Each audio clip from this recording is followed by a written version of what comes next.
Hi, my name is Sadie Waldo and I am from Kelliher Public School. In northern Minnesota, solar technology is becoming more and more useful to fishermen, homeowners, renters, and outdoorsmen.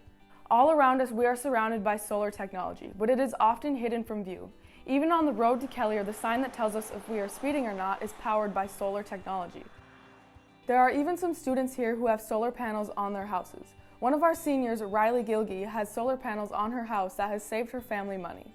I'm Riley Gilgy. I live in Kelliher. We started renting our house 2 years ago. The house came with solar panels to help heat the water, so that cuts the cost of our electricity bills and heating bills and stuff like that. The solar panels made it more appealing, and one of the reasons that my mom wanted to rent it was to save money. I recently sat down with Andy Wells, a successful Native American inventor and entrepreneur, to talk about his work with solar. He said he was interested in the technology for both environmental and economical reasons. We started experimenting with solar energy maybe about 7 years ago. It just kind of caught my interest. We're always experimenting with different types of technologies. Solar caught our interest as it became more publicly, I think, discussed. That and for economics of it. For example, in my home, I haven't paid electric bill for 3 years.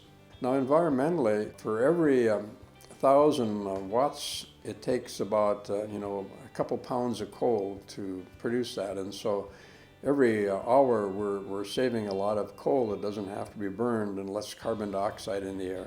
Andy pointed out that solar panels work most efficiently when facing the sun directly, so he programmed a simple computer to move the panels every 20 minutes. So I just use a calendar and a clock to program the solar trackers, and I move them.